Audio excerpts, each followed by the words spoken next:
sin distancias.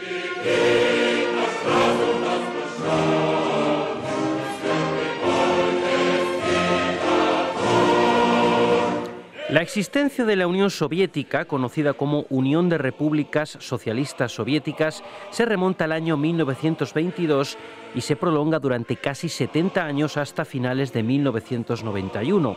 Un tiempo protagonizado por la hegemonía del partido único, el Partido Comunista, y por nombres de líderes como Lenin, Stalin, Khrushchev, Brezhnev, Andropov, Chernenko o Gorbachov.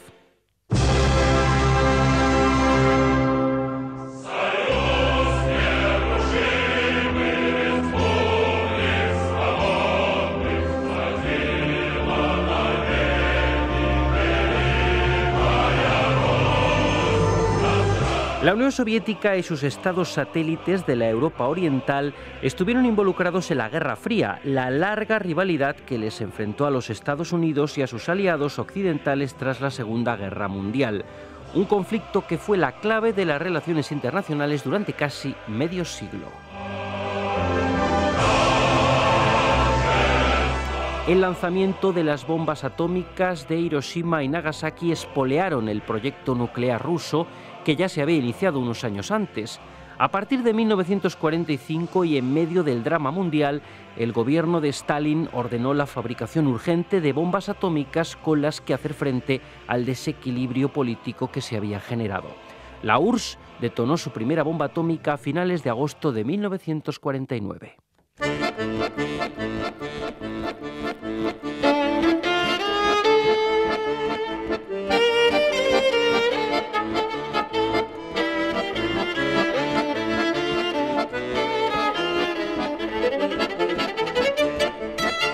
Durante este curso y en programas anteriores que puede seguir en nuestro canal UNED, hemos analizado el factor humano y el desarrollo de la energía nuclear y el desarrollo del programa nuclear en la Alemania del Tercer Reich. Hoy vamos a centrarnos en el programa nuclear de la antigua Unión Soviética.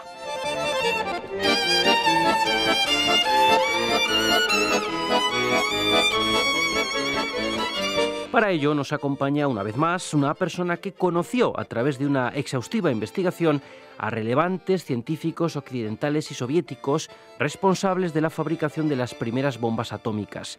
Con ella ya está la profesora de la Escuela de Ingenieros Industriales de la UNED, Mireia Piera.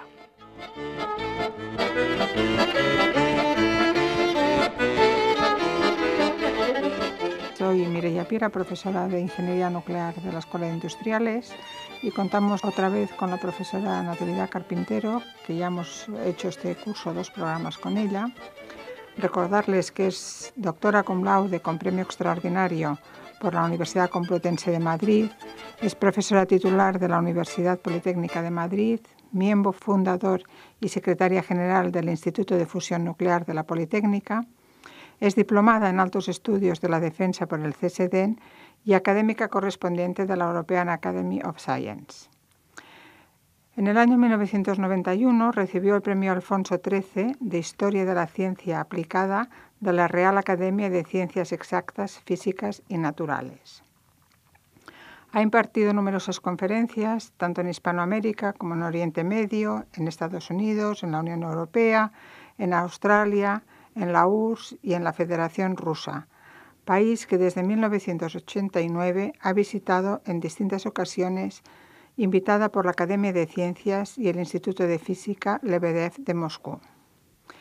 Tiene publicados numerosos artículos y libros en prestigiosas editoriales como son Springer, Cambridge o Taylor & Francis. Hoy vamos a abordar el programa nuclear en la antigua Unión Soviética. La historia de los orígenes de la investigación nuclear que se llevó a cabo en este país no trascendió abiertamente a Occidente hasta los años 80. Y tú fuiste uno de los primeros investigadores que publicó aspectos muy relevantes de esta investigación. ¿Podrías contarnos tu experiencia en este sentido? Pues antes de empezar, dar las gracias de nuevo, Mireia, por tu invitación a este programa y bueno, pues sí, efectivamente, este aspecto de mi investigación es uno de los más importantes porque el programa nuclear que se desarrolló en la Unión Soviética en época de la Segunda Guerra Mundial y que luego culminaría con la explosión de su primera bomba atómica en el año 49, era un tema al que los investigadores extranjeros pues no teníamos acceso. Y sin embargo, pues en el año 1989 yo tuve el honor de que me invitaran a Leningrado a la primera conferencia que se hacía en la entonces Unión Soviética sobre el aniversario del descubrimiento de la fisión nuclear. Me invitó el académico Fliorov, Georgy Fliorov, que era uno de los más destacados científicos nucleares de la Unión Soviética, y fue una experiencia humana pues muy bonita porque celebramos allí unas jornadas y luego pues recuerdo que en uno de los momentos el propio académico Fliorov vino hacia mí y me dijo: estos son estos documentos que me gustaría que usted tuviera y que usted publicara. Entonces sí es cierto que para mí fue un privilegio el poder publicar por primera vez en Occidente documentación y trabajos de los científicos de aquel periodo, que fue una época pues muy, muy interesante, muy emocionante, aunque también durísima. Luego, de todas maneras, a mitad de los años 90, ya con la perestroika, comenzaron a aparecer documentos y testimonios muy valiosos para el investigador. De hecho, distintos científicos implicados en el programa nuclear pues comenzaron a publicar sus memorias, trabajos de aquella época, pero básicamente sí tuve el privilegio de conocerlo de primera mano. Bueno, uno de los aspectos más importantes de tu investigación es que pudiste conocer personalmente a científicos históricos que trabajaron tanto durante la Segunda Guerra Mundial como después de ella.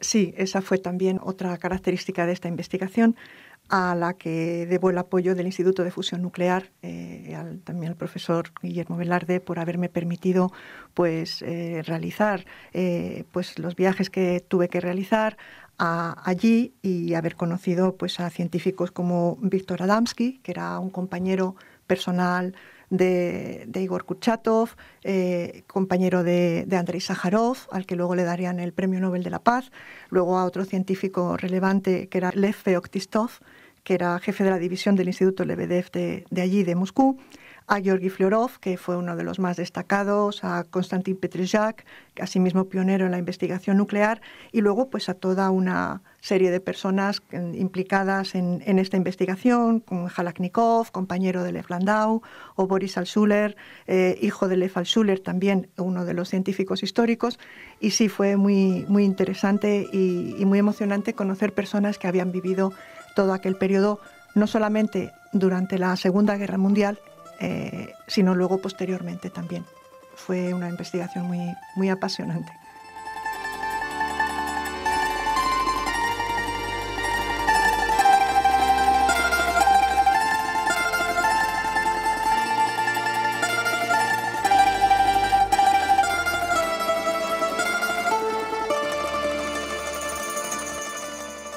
En 1940 se descubrió la fisión espontánea del uranio.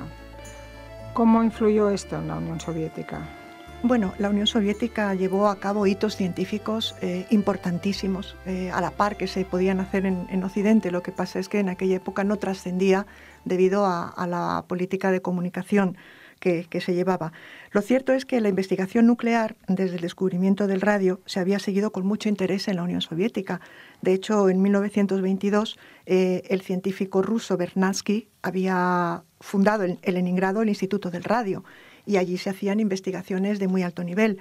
Lo que condujo al descubrimiento de la fisión espontánea del uranio fue el trabajo de dos científicos de primera clase, como fueron Georgy Fliorov y Konstantin Petrizhak, que a pesar de darse en un contexto francamente difícil, en una situación económica y social francamente dura, pues sin embargo demostraron que efectivamente ellos consiguieron hitos a un nivel altísimo. De hecho, en 1940, que es cuando se descubre la fisión espontánea del uranio, fue uno de los más importantes, porque las circunstancias en las que se desarrolló pues marcaban una pauta. Estaban en guerra con Finlandia, era el invierno del año 39 al 40, y entonces las condiciones en las que se movieron pues eran durísimas, ¿no? Con 40 grados bajo cero, con aparatos que ellos tuvieron que construir y medir, analizando el proceso, etcétera.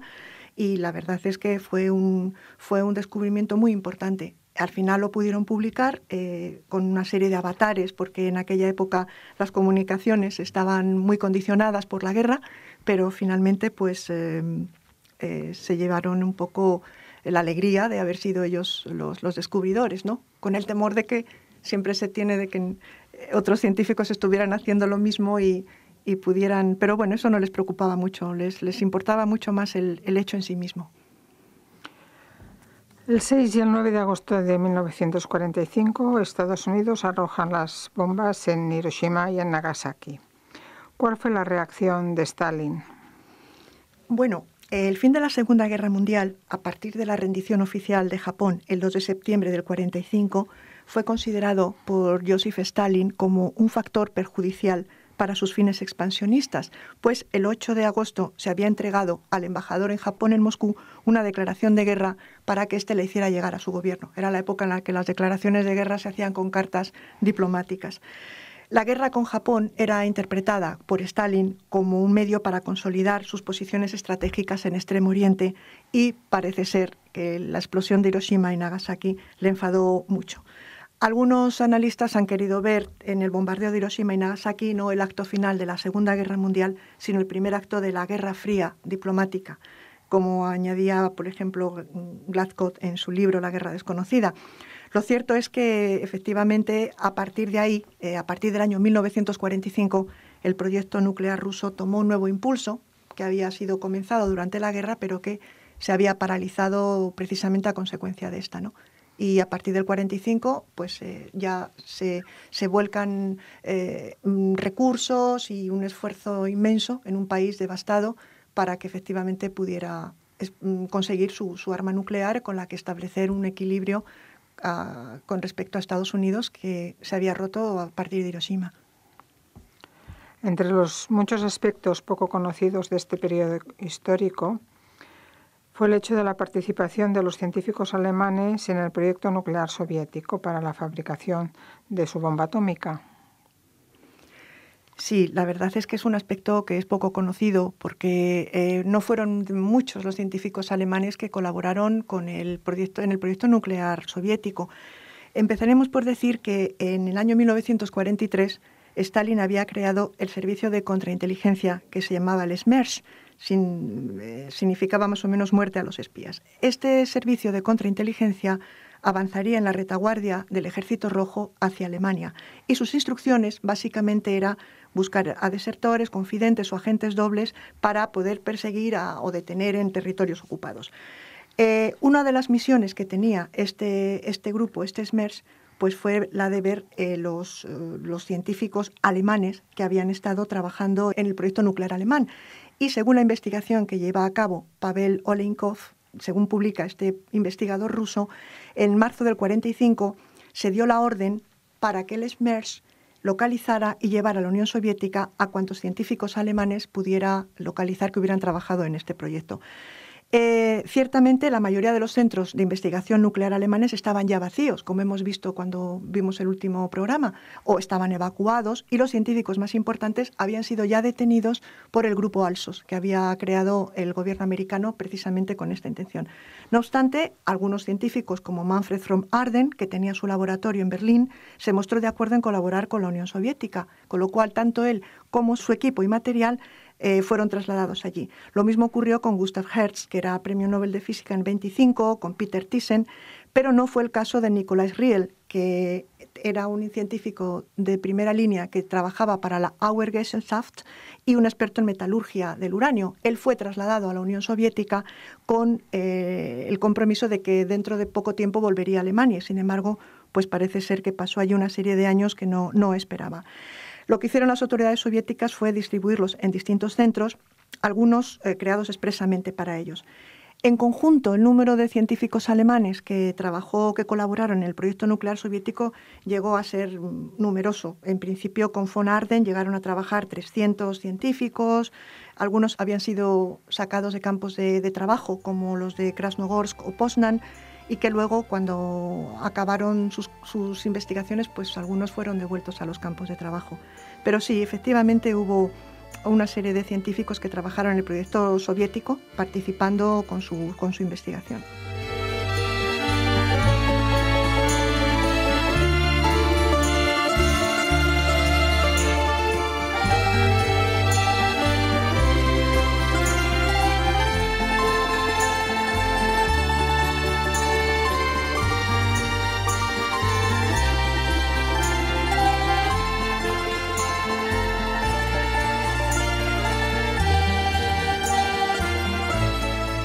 cuándo lograron producir la primera reacción en cadena?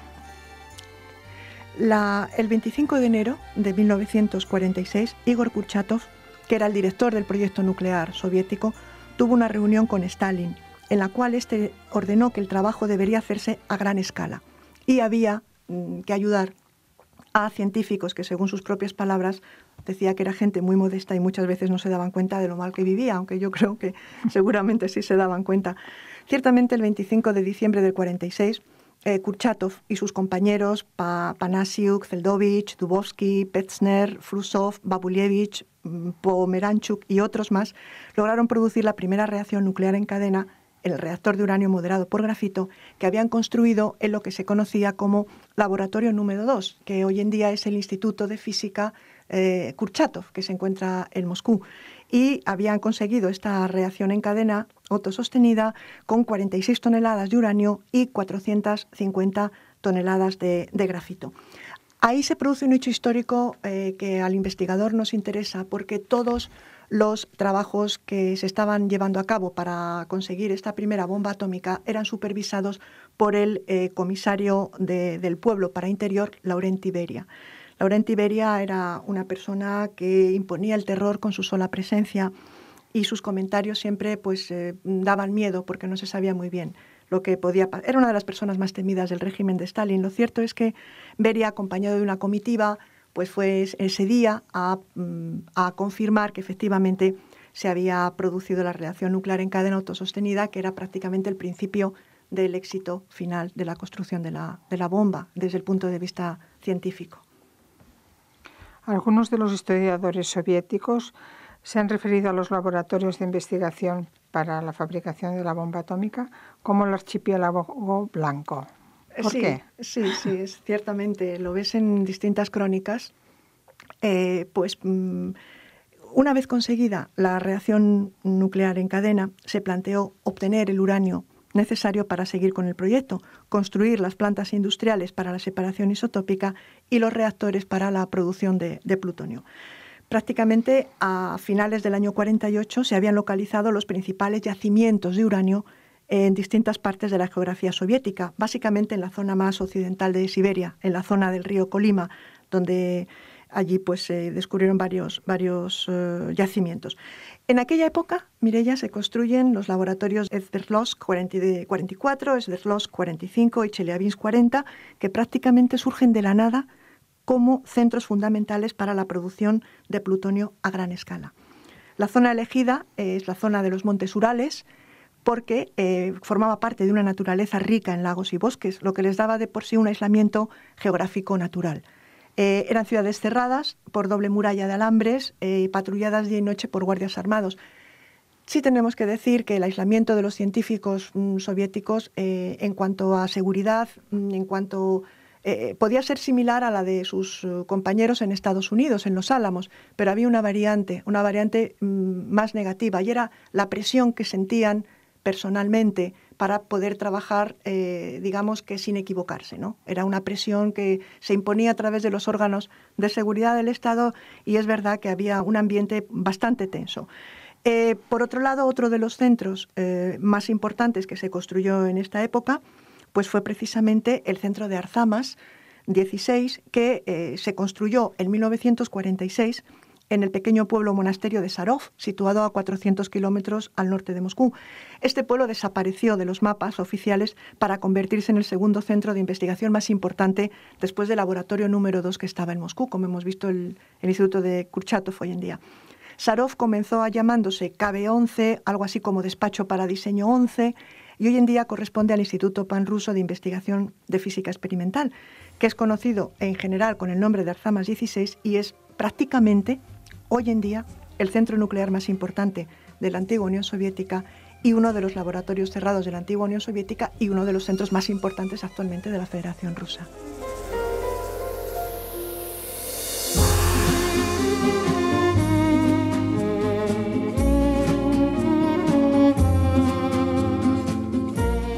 Hay un aspecto en la historia del proyecto nuclear soviético que se refiere a la cuestión del espionaje dentro del proyecto Manhattan de los Estados Unidos y científicos de ese proyecto transfiriendo información a la Unión Soviética. ¿Qué destacarías de ese capítulo? Pues básicamente hay bastantes datos curiosos en este capítulo que es poco conocido. A principios de 1942, Stalin tenía ya conocimientos fehacientes sobre la investigación nuclear secreta que se llevaba a cabo en Occidente, concretamente en el Reino Unido, primeramente en el Reino Unido. Cuando en 1949 la Unión Soviética explosionó su primera bomba nuclear, los Estados Unidos se quedaron asombrados, pues aunque sabían que este país tendría tarde o temprano su propia arma atómica, lo relativamente pronto de la fecha les sorprendió. ¿Qué ocurrió? Que cuando el 27 de enero de 1950 el físico alemán Klaus Fuchs declaró ante la policía inglesa de Scotland Yard la situación de transmisión de información que él había venido haciendo desde el proyecto Manhattan, pues entonces la situación se aclaró bastante porque se vio que parte de la información había salido de allí.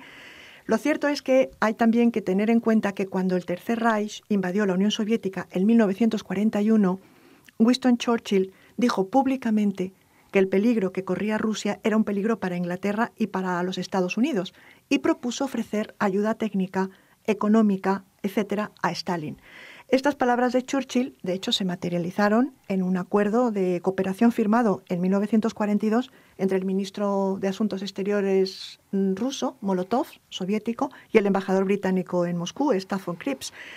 ¿Qué ocurrió? Que a partir de este momento, Klaus Fuchs, que era un científico alemán que había salido huyendo de Alemania por ser comunista y que se había integrado en el proyecto nuclear inglés, empezó a transferir información sobre su trabajo a la Unión Soviética a través de un agente llamado en clave Alexander, que correspondía al nombre de Simón Davidovich, adscrito al 4 Departamento del Servicio de Inteligencia Militar de la Embajada Soviética en Londres. A partir de ahí, cuando Klaus Fuchs se incorpora a través del Tratado de Quebec en 1943 al Proyecto Manhattan, continúa desde el Proyecto Manhattan transfiriendo información a la Unión Soviética a través de una serie de agentes. En realidad, la detención de Klaus Fuchs fue fruto de un intenso trabajo de interceptación y descodificación de mensajes cifrados soviéticos. En el año 43, el Servicio de Inteligencia de Señales del Ejército Americano comenzó un programa secreto que se llamaría Venona, con objeto de examinar, interceptar y descodificar comunicaciones diplomáticas soviéticas. Ahí fue cuando descubrieron los trabajos de Fuchs, que se estaban transfiriendo a través de una serie de consulados a Moscú. Pero no fue Klaus Fuchs el único agente soviético infiltrado. Bueno, no estaba infiltrado, era un científico que respondía a su ideología. Él era comunista y pensaba que era su deber. De hecho, nunca cobró nada por transferir esta información. Él sentía que era su deber ayudar a la Unión Soviética. Lo cierto es que no solamente fue, vuelvo a repetir, Klaus Fuchs el científico, aunque fue el más relevante en cuanto a información transferida.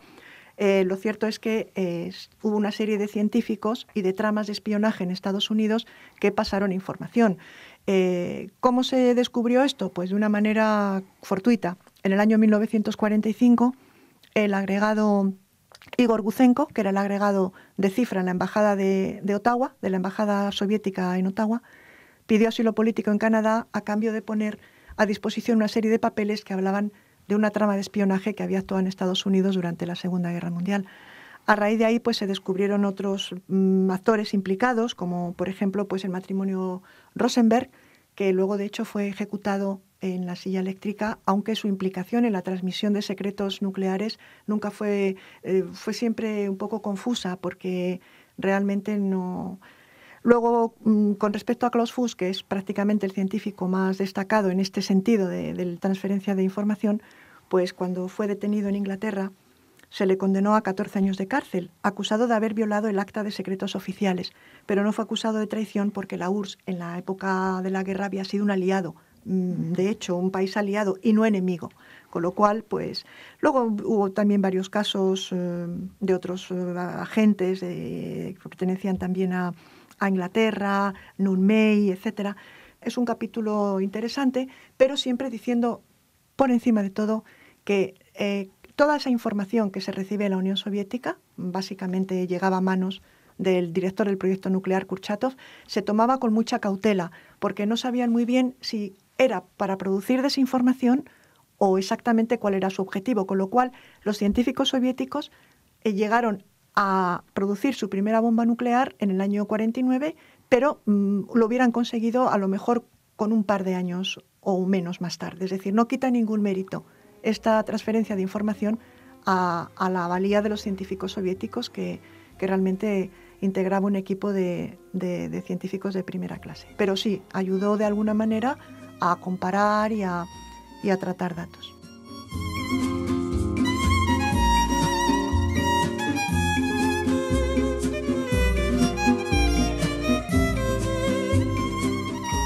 En la primavera del 49 se ultimaron entonces los últimos trabajos para hacer la prueba de la explosión de la bomba.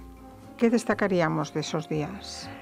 Había que destacar pues, el ambiente de temor que había en la sociedad soviética sobre un posible ataque nuclear de los Estados Unidos. Era un temor bastante grande que estaba en las mentes de unos y de otros. La propaganda hacía ahí un trabajo importante y por lo tanto pues, la gente pensaba que podía ocurrir en aquel momento un ataque nuclear. El ambiente político también se había enrarecido en el 49 porque surgió una campaña ideológica contra la cultura occidental.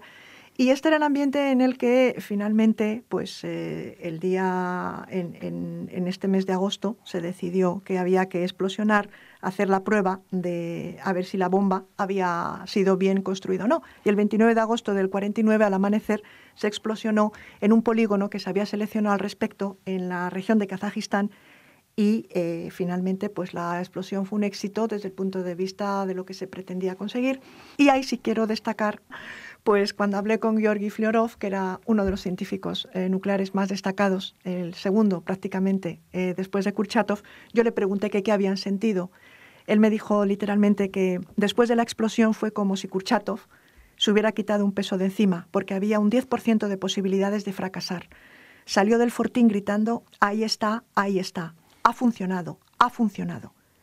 La columna gaseosa provocada por la explosión fue difundiéndose hasta que alcanzó la estratosfera y la onda de choque se dirigió hacia donde estábamos nosotros. Y aunque Kurchatov era mucho más alto y fuerte que yo, lo agarré y le metí a la fuerza en el fortín. Fue un momento psicológico muy fuerte. Y sí quiero recordar que mientras me relataba aquellos momentos, su expresión, la de Georgi Flyarov, se tornaba seria y viva, como si aquellos instantes volvieran repentinamente a su vida. Nati, pues muchísimas gracias por todo lo que nos has contado. Este año hemos repasado primero con el factor humano, luego hemos repasado el programa nuclear en la antigua Alemania, hoy hemos repasado el programa nuclear en la antigua Unión Soviética. Nos queda por repasar otros programas nucleares, pero esto ya lo vamos a dejar para el curso que viene. Muchas gracias. Yo también quiero darte las gracias, Mireia, a ti, a la UNED y a los alumnos que nos escuchan, porque ha sido un placer estar aquí y poder relatar toda parte de toda esta investigación. Muchísimas gracias.